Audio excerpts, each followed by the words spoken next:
Okay. Let's talk a little bit more about schools. Did you guys have a favorite teacher? Tootsie Hughes was my favorite. In high school, that was. What did she teach, Mary? I think English, but I'm not sure. Was that your favorite subject? No. No, what was your favorite I like subject? typing. Typing. But they don't even have that anymore. No. They did when I was in school. We had a Did they? keyboarding class. Yeah. But she didn't have any handwriting. That's the thing that they don't have anymore. Cursive. Cursive. Oh. Yeah, that was just, we did that in, I think, 3rd grade, and that was it. Yeah, yeah. Oh, okay. Why don't I just show you? We scribble our initials on a piece of paper and that becomes our signature. Really? That's, These two probably never knew Tootsie. I knew Tootsie.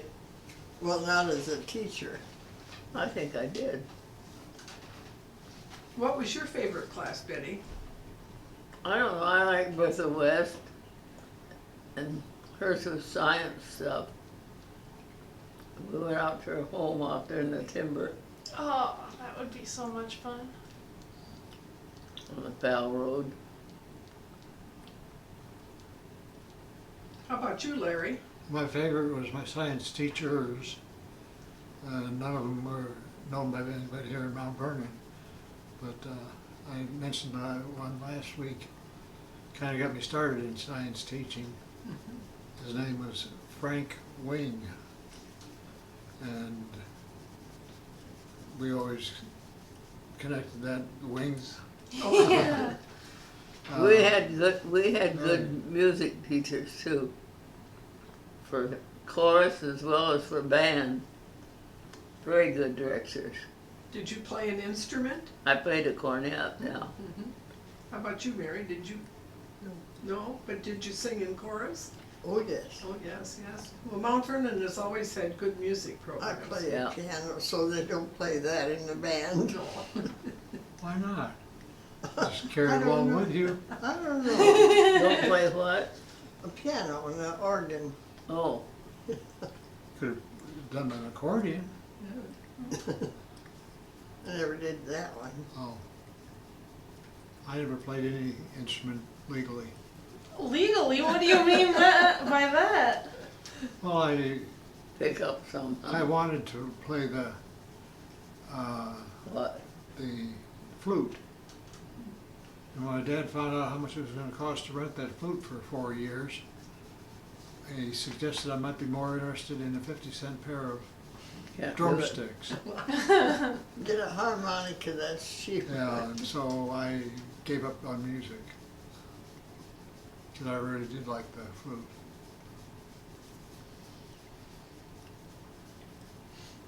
What's a funny memory or funny moment that you guys had in high school? What's what? A funny moment or story that happened in high school?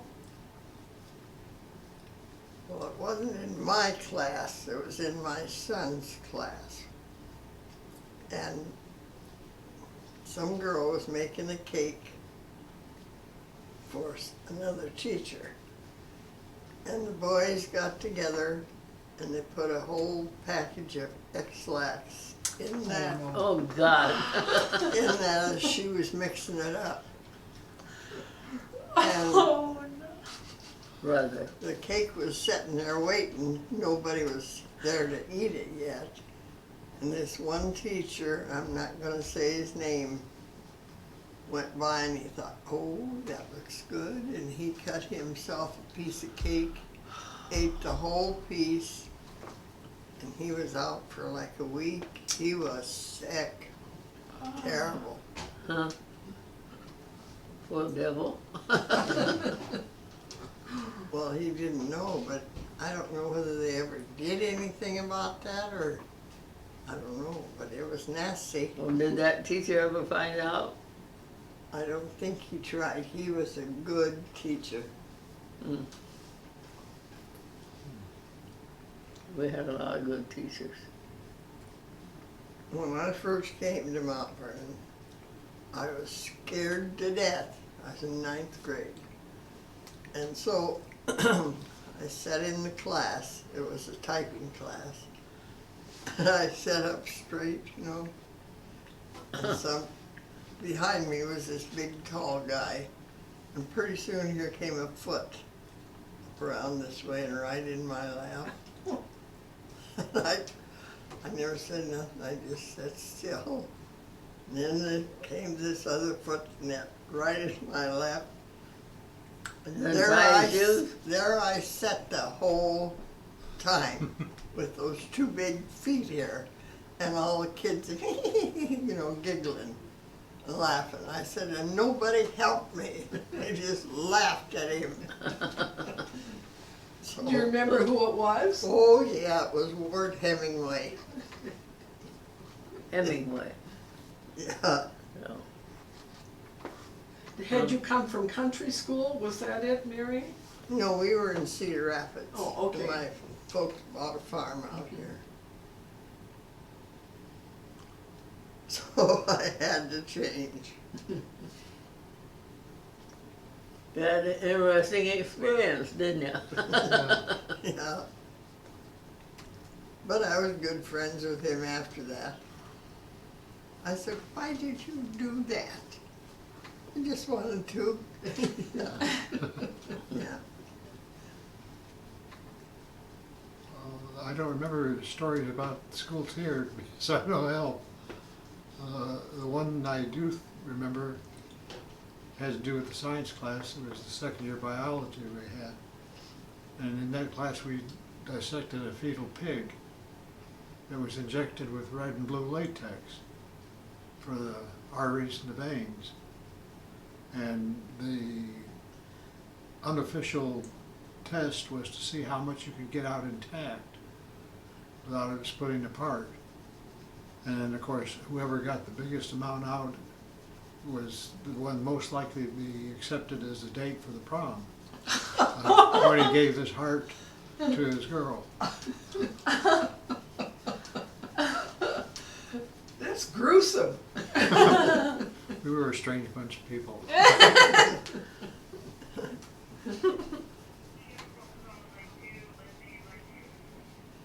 Betty, what about you? Do you have any funny stories from school? Well, I don't know. Probably do, but I can't think of any right now.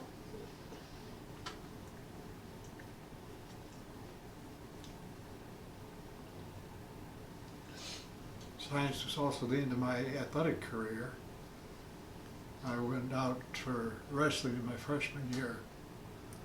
And that same year I signed up for a group they called the Lab Assistants. And I was working on my science project one evening after school. And the guy came running down to the hall and he said, Larry, he says, you want to wrestle tonight? I said, why? He says, well, so-and-so is sick and he can't wrestle. So you did. So you need to be. You're the only one that can make weight. And I said, okay. And off I went. And then I found out that it was the freshman class team from a school called Revis High School on the west side of Chicago. Not of Chicago, but west side suburbs. And at that time, their school had taken first in state for about 15 years in a row. And if you know the wrestling holds the cradle, I didn't even get to rockabye. It was less than 3 seconds and I was down and out for a count. So I went back to counting fruit flies. That was the end of that. That was the end of my wrestling career. If I couldn't beat that skinny little guy from Purvis, that was before I knew what the record was. And I was a pretty lousy wrestler. I did do better on the science project than I did in wrestling. A lot better. What sort of games did you guys play at recess or after school or things like that? Skip rope. What? Skipping rope. Did you ever do that? I don't know. Jump rope? Yeah, Do kids do that anymore? Mhm. They I don't- still do? they do? Yeah. Yeah. Some I schools, never it's did almost a that very sport. good, so. Yeah, it was very competitive when I was in elementary school. We had like rhymes and everything to go Oh, with you it. bet. Yeah. You Yeah. bet. My elementary school days, the games we played were more imagination. Climb up on the jungle bars or where they were going at the time and pretend we were in trees or on board ship or something like that. And then of course things like baseball and soccer, well it wasn't soccer, kickball. That sort of thing we did play. But we didn't have as many nice grassy areas to play in as some places around here do. Had a big cornfield next to the school, but that was off limits. So our playground was all blacktop. We played hide and seek a lot too. Especially if you're close to a cornfield. Well, the good old days of the cornfield when you could see down the rows. That's That right. was something else, wasn't Right. Not anymore. No, it? We used to be able to cultivate that cornfield going both ways. What I couldn't figure out was how you could keep the wheel steady to keep from knocking the corn over. My uncle was much better at that than I was. He was sad he didn't get to cultivate the corn. we used to pitch pennies too. Find a What was crack. that? You don't know what that is? But when we got older, it was quarters we pitched. But a crack in a Sidewalk. sidewalk, and then you get back a certain amount and you pitch that penny and see how close you come to it. And the one that gets the closest gets all the pennies. Oh. So we used to do that a lot. And my family kept doing it. We used to do it every time we went to a motel. Play it in the parking lot. Yep. It's a good game. At my grandfather's farm, I think we did play a lot of hide and seek. Because there on this farm, there was plenty of room to hide. There was a creek that ran through it and an old cane field. And what else? Oh, and actually the old barns and sheds and things. They were full of all kinds of things that we shouldn't have been around.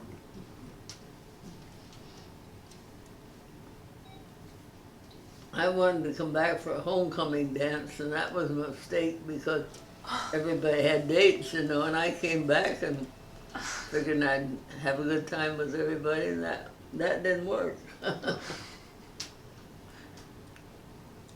Did you guys go to any dances in high school?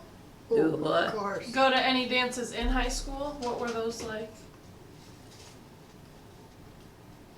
Oh, they had, I did, but the war was on, so there was only a certain number of boys that could dance with you.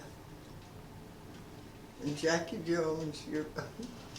anyway, oh, he could dance. Oh, yeah. I like to dance with him. But you danced with girls. sure. Remember what a crazy dancer A.C. Grisham was? Oh, I never knew him. And the guy, he'd go to a dance hall and he'd come running across the floor and grab somebody. You know. Nuts. He's from Lisbon. Yeah. Did the school have dances? Yeah, Yeah. yeah, they used to. Yeah. When I went to, I was in the category of square. I didn't go, but they had Sadie Hawkins dances and dances for the homecoming games and home games and the proms naturally. No, All those kinds of dances. I had a lot of dances. Most of them were sock hops. Explain what a sock hop is. Oh, that's where you literally dance around the floor in your stocking feet. And the reason you danced in your stocking feet is it was the gym floor, and you weren't allowed to wear street shoes on the gym floor. So that's how they started it. I don't know why anybody else chose to do sock hops, but they were all over the place. Well, most of the dances were in the Right. gym because Right. that was the only Yeah. big space. Yeah. Right. Yeah, that or the cafeteria, and in some places it was both the same thing. I forgot about sock hops. A lot of them, yeah. Yeah, they had those, and they had the big dances, of course, the proms. Those were decoration to the hilt.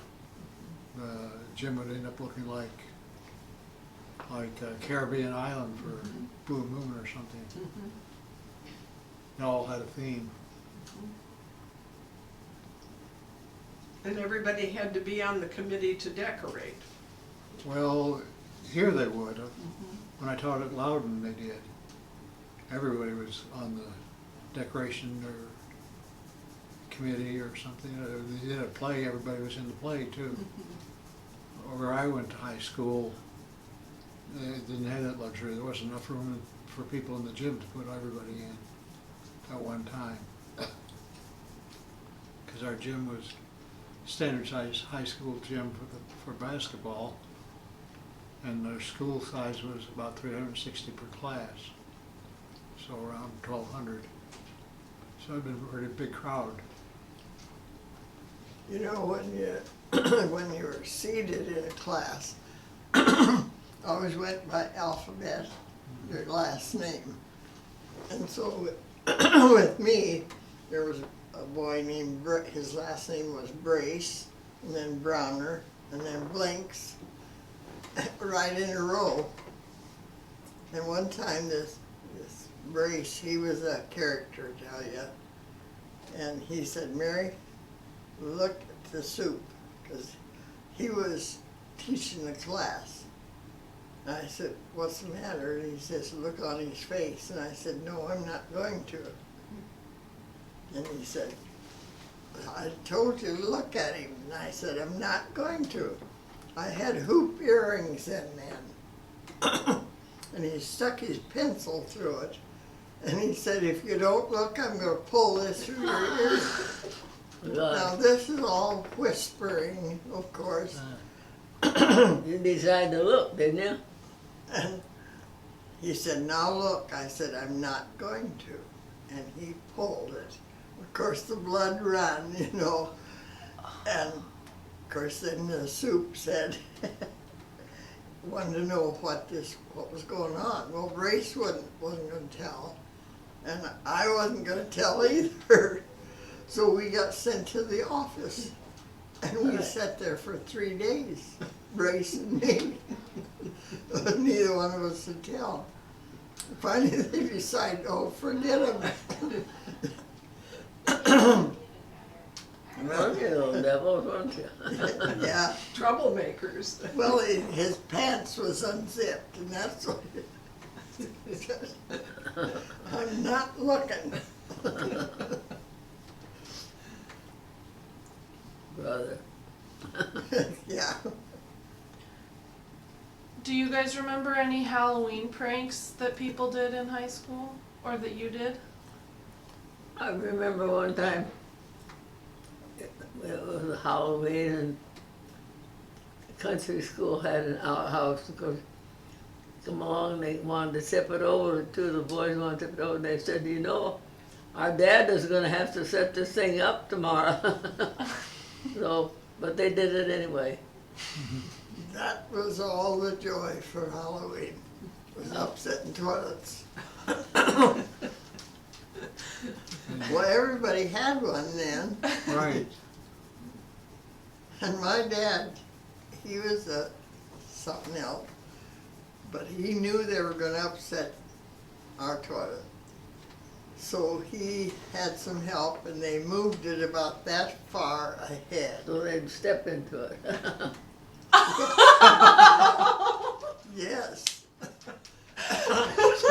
Then my dad went to the... And so then that night, Oh. that night, We were sitting in the house, and a big knock came on the door, and this gal, she come in, she said, "I don't like you, brother." And she stuck her leg out, clear to her knees. Oh, brother. She said, "I had to have somebody help me out of there." I bet. So Dad said, "Well, leave my toilet alone then." You probably never did that one again. I never heard of that. Oh my gosh. That was the big Yeah. thing. Yeah. Oh dear. Yeah, that sounds like something my aunt, dad, or I uncles tell would have you done. stories. Definitely. They pulled some stunts in their life. I'm not sure if it was our band director, was Bez Denny or who at the time, but took the Mount Vernon band to Washington, D.C. And we toured all the historical places in the area. Went to Mount Vernon and a lot of different places. That was quite a trip for the band. How did you raise money to get there? And if I know, I wasn't on that end of it. What were other holidays like? What? What were other holidays like? Oh, I don't know. I don't think they just came and went. I don't know that there was anything special. Well, our family, mostly the holiday of 4th of July or some other summer holiday would become family reunion time. So we'd come back from all over the place. We had people as far away as Hawaii stationed in service, and people as close as a farm over to the family farm. So I got to see those cousins only once a year, and some of them once every 4 or 5 years when they could get there. But I remember my dad telling the story that I'm sure is in your families about the summer that they stole watermelons from the old farmer so-and-so and didn't get caught. And that was a real accomplishment, to steal the watermelon without Right. being caught. This Remember when Pitlick sold watermelons? Pitlicks down to Ivanhoe? They raised watermelons and sold them. This story I heard around here, I don't know who it told it, but they told how they planned to steal the watermelon in advance, and they wore heavy shoes going in to get the watermelon, and then stepped backwards out the same way when they came out. So it looked like they went in and stole the watermelon and disappeared. And somehow the guy figured he had picked that watermelon himself and put it on the wagon and jumped on the wagon. I don't know how they pulled that off, but They did it. they did it. Mary should know that, the story about the cake with the X-lax, Yeah. if she remembers it, because she was in school then Oh, okay. I'll ask her. with my son. Yeah. Who was the teacher? Oh, I don't know. Little devil. Were there any local school rivalries that carried people to the neighboring school at homecoming time to set off their bonfire the night before?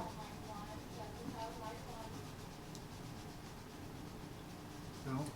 Has there always been a rivalry between Mount Vernon and Lisbon? Pretty much. Oh, yes. Pretty much. I was dating a guy from Lisbon, Oh dear. and that was a no-no. And I wore his leather sweater to school one day, and it came off where I had to get out. The sharks and the couldn't wear his called leather the sweater. Jets, yeah, the Sharks and the Jets. Sounds like. And it still hangs on to a certain extent. Oh, of course it does, of course it does. Yeah, But there's also a lot of cooperation between the two towns. That's one of the things that I, there wasn't Thank any you. cooperating when I was young. couldn't even cooperate on where the line would be drawn. The what? The line that you fought back and forth across. I don't know, but you didn't go with him, you didn't date him or nothing, and I crossed the line. Well, Mary, you talked about a letter sweater. Explain what a letter sweater was. Well, yeah, they're, like for Mount Vernon, they're either white or they're maroon. And it's just a man. And you put on the, MV probably on there Yeah, too. well, yeah, but if you And play the symbol football, for the you sport. put there's all these, what do you call them? Letters. That's what. Yeah, letters, and then your chevrons and stuff too. Yeah. Yeah. Yeah. The year that you graduate and all that. And he had a lot of them. I was proud to wear it, But not in school. but Not not in very school. long. If you're from Lisbon, go to Lisbon, right? That's what they figured, yeah.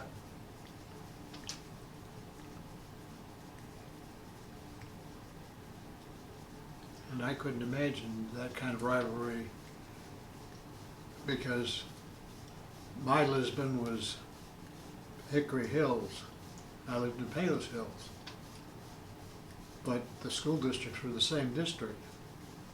And when I got time to go to high school, my high school was the largest square miles high school district in the state. It was a consolidated district. 94 point something square miles. I lived 12 miles from the schoolhouse. And there was lots of towns in between. So you had to get over into that foreign territory, the big city kids, to find our enemies. You said something funny. One time we had a guy came for the school and going to give an assembly. And he was a magician.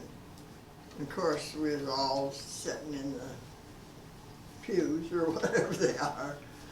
And he was calling different ones in the class to do things with him and stuff.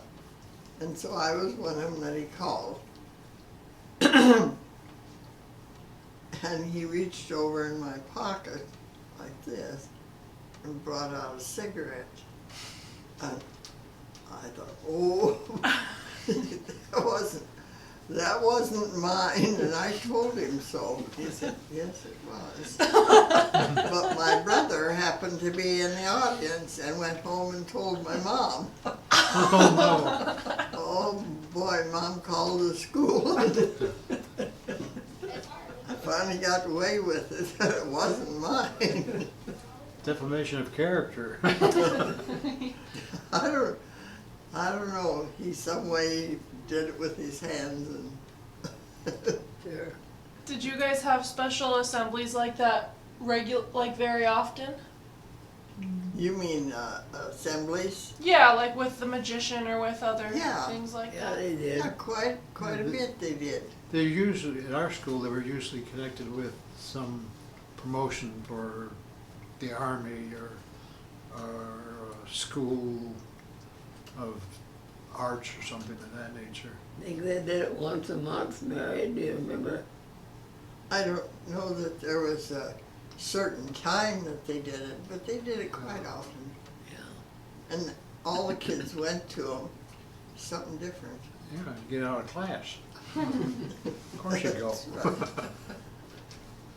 That was how I knew that the gym wouldn't hold the whole school.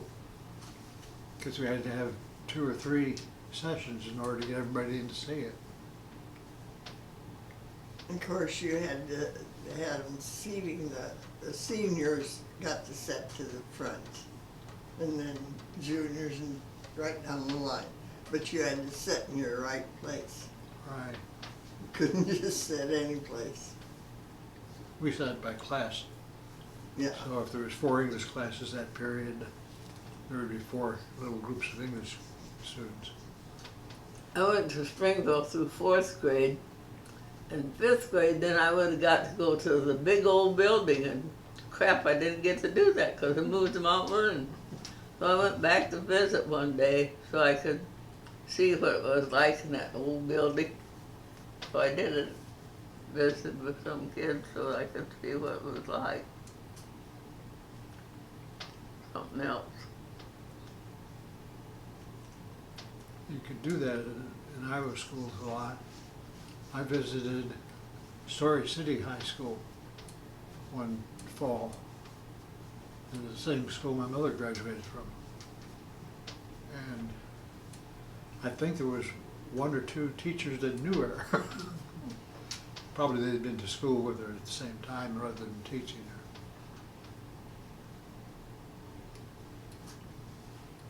her. To the students there, they knew me, some of them knew me from the summers I spent on my farm. And they knew me as Larry the Chicago Gangster. I was no gangster, but that's what they called me.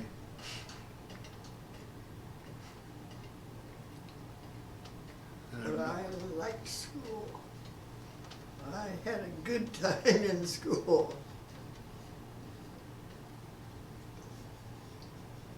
Then after school, what did you do, Mary? Worked. And where did you work? Always had a job. I worked for the Photoshop, remember it? Roberts Roberts, mhm. Photoshop. And I took care of those little kids. And I also worked at Biggs Cafe. You remember that one? I don't, that was before What was my- that? Biggs Cafe. That was during the World War. Where was that? They had a nice cafe, well, where Scores is now. And off to the side, they had made a dance floor. And the Navy was up at Cornell. And they would come in there and want to dance all the time. Which we did, even though we were working, we'd stop and dance with them.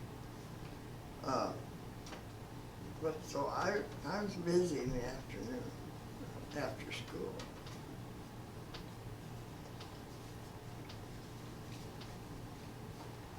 Where was that at?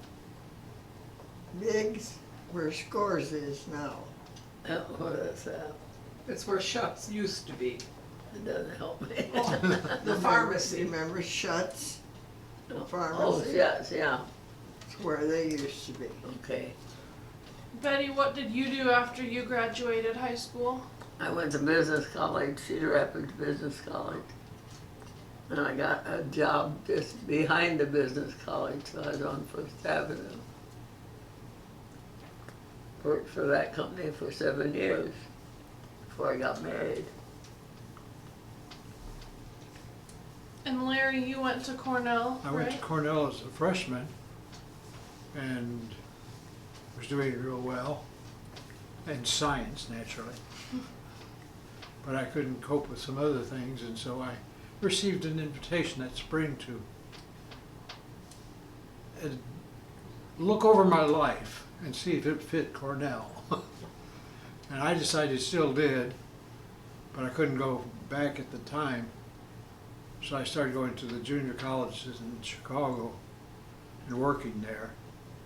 And then I got an invitation from Uncle Sam to spend 2 years with him.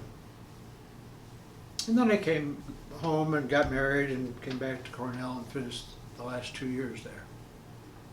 In 70 to 70, I graduated in 72.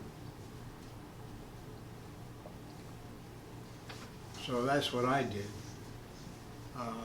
I worked for a lot of people in between there, doing a lot of jobs. My folks had a drive-in restaurant, and I managed that for one summer. But it didn't have that much to do with Mount Vernon, of course. The things that had to do with Mount Vernon were started more more with the theater than they did anything else. I did spend some time when I was a freshman working with the Boy Scout troop at the Methodist Church. But you had a little business up on Main Street. I did, too. but not to start with. Yeah, because you did stuff for me. Right. We rebuilt the theater. That was the first thing we did. Then we added a video store to that by taking 2 frames about the size of a normal movie picture poster, and put little reductions of the front page or front cover of the videotapes on.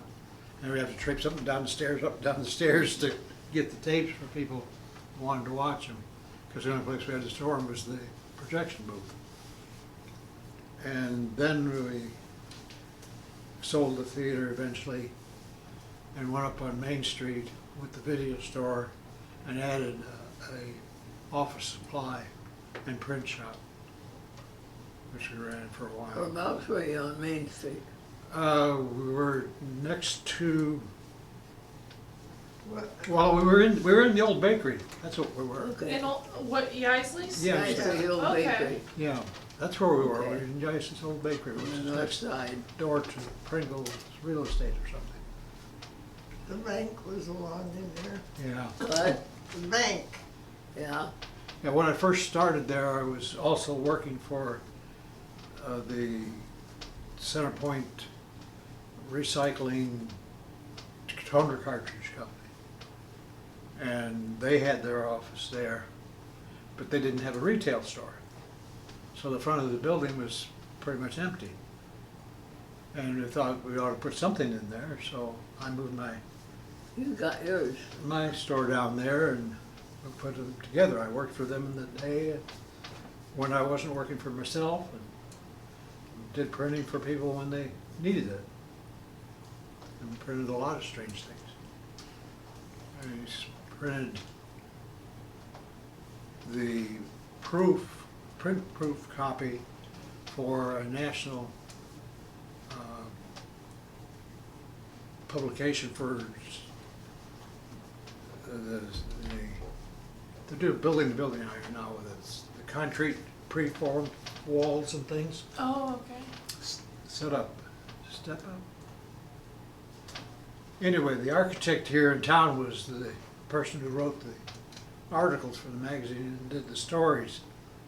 And so I did the final page layout for him, and then he'd send it off and then print it. And I did that for a couple other companies. Who was that? Sauter. Not Sauter.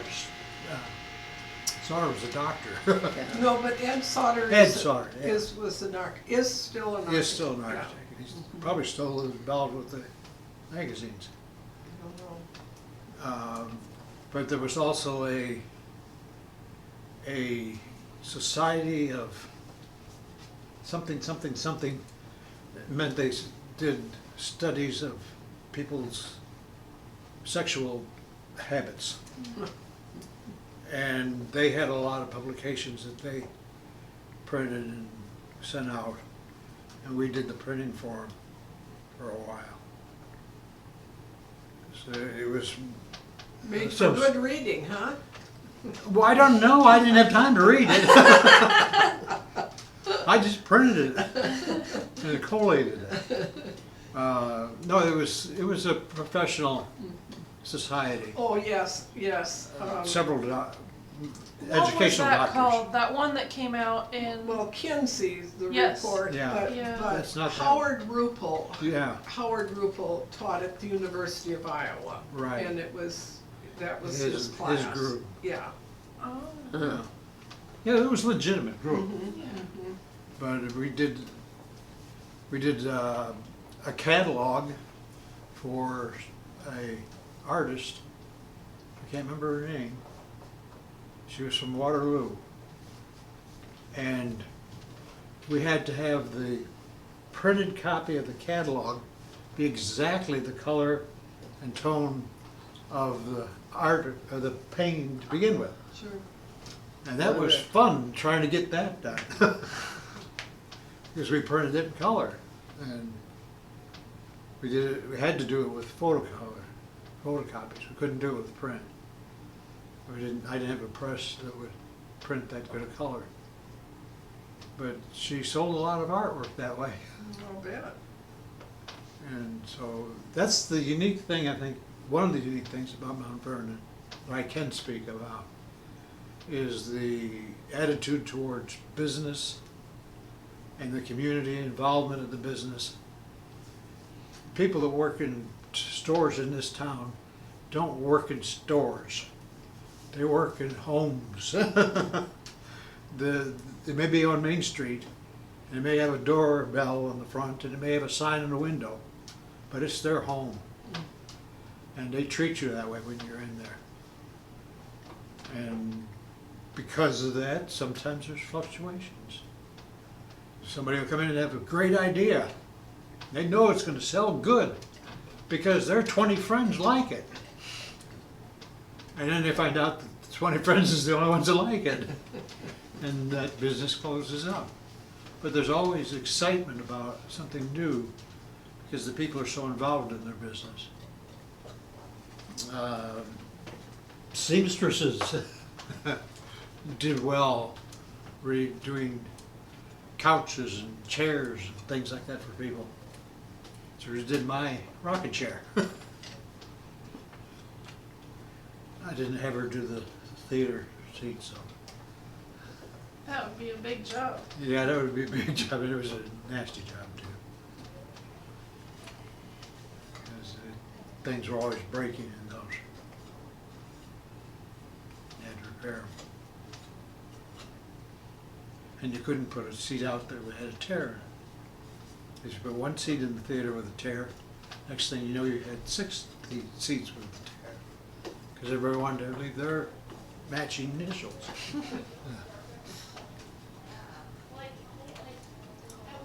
What were some crazy weather happenings in Mount Vernon? I read in a newspaper one year that there were, I think, 21 feet of snow. That was what? I was just wondering about some crazy weather happenings in That's Mount probably the Vernon. year that Mariner Hall didn't go to class. Do I you wasn't guys here then. remember any big storms or anything? We've had them. We had one while I was living on the north side, 7th Avenue North. And I had a friend visiting from Chicago that was on her way to California or someplace like that. She was part of the hippie crowd. So I don't know where she ended up, but that doesn't have anything to do with the story.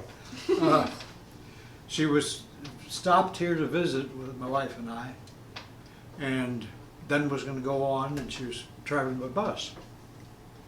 And so we took her up to the bus station, which was in front of the drugstore, and put her on the bus, and away she went. We went down the hill 1 block and west 6 blocks, and drove into our driveway, into the side of the building because our garage was underneath the porch. And we got out of the car and, ooh, there was some storm. The temperature dropped 20 degrees. In that short a time, yes. In that short a time. And when the sun came out again, we looked out our front window, and that street we drove down looked like a battlefield. There was trees and bushes and sheds and things every which way. And yet we drove through it. We got just ahead of it. And the trees came down, smashed into houses and things. It wasn't a tornado, it was straight line winds. And that would have been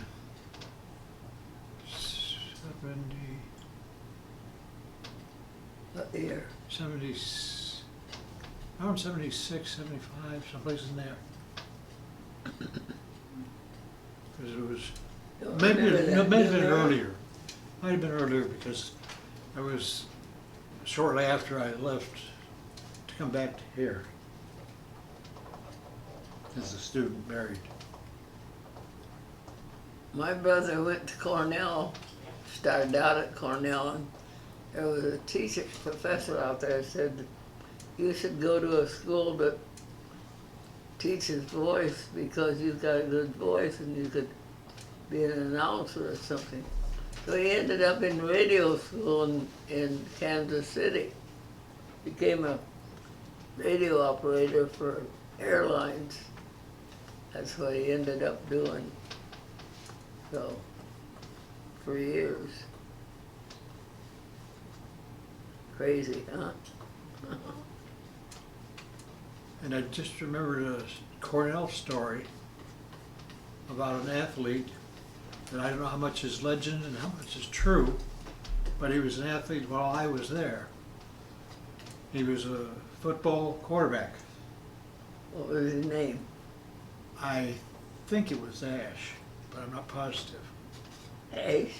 He had, to me, a unique characteristic. He did not go to an away home game or an away game if he had a piano recital coming up, because he had to practice. And there was a sport, and he was a good quarterback. The sport came second. Yeah. And even in my sheltered world, that was unusual. I think his name was Ash. Would have been in the 60s. Because that's when I worked for the field house. I had a good job at the field house. I got to wash towels, carry water to the football field, and the winning job of all was to put the banners up on top of the field house at home game. That was a real thing to do. I worked at the field house for the coaches. I was the secretary for the coaches. And Margaret, I can't think what her last name is now, was Margaret Sly. Beverly Stewart's mother works in maintenance at that time, and she works down the field house. Dorothy Schaefer, that's what I'm talking about. Anyway, that was a good job. Dylan got to do home games. And we worked with admissions a lot too, cause trying to get kids to come to school. And my other board job was for the science department. And there I got to work with Ed Rogers and his wife Evelyn, the first wife. They were a real couple, and they had a real dog. That dog went through so many operations, I don't know how it survived. But Holly was a good dog. And I remember one of the younger biology teachers, I was working in his lab for general biology, and this one girl says, "I can't test my blood." And he said, "Why not?" She said, "I can't get enough blood to test." And he said, "Well, we can solve that." And so she held her finger out there, we wiped it off with the alcohol, pricked the finger, and it didn't drip. He said, "Oh, try this." She was thrilled to death to have the blood shooting out across the room. Oh, that was a good class. Crazy. Yeah.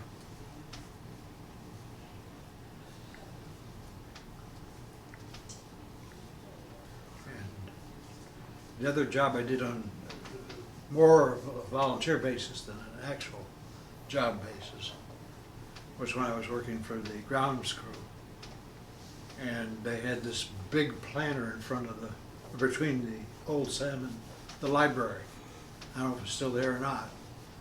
There was a big planter out there and they had evergreen bushes on it. And they were a sight. They were terrible shape. And they said, we gotta do something about that. And Mr. Cochran said, we can't afford to do anything about that. So I volunteered. And I went in there with my nippers, and for a year we had a bonsai garden in front of the library. It wasn't a true bonsai, of course, but it looked like one. Did we cover everything then? We did, yeah. Unless there's anything else you guys want to talk about. That's everything else that's on my list.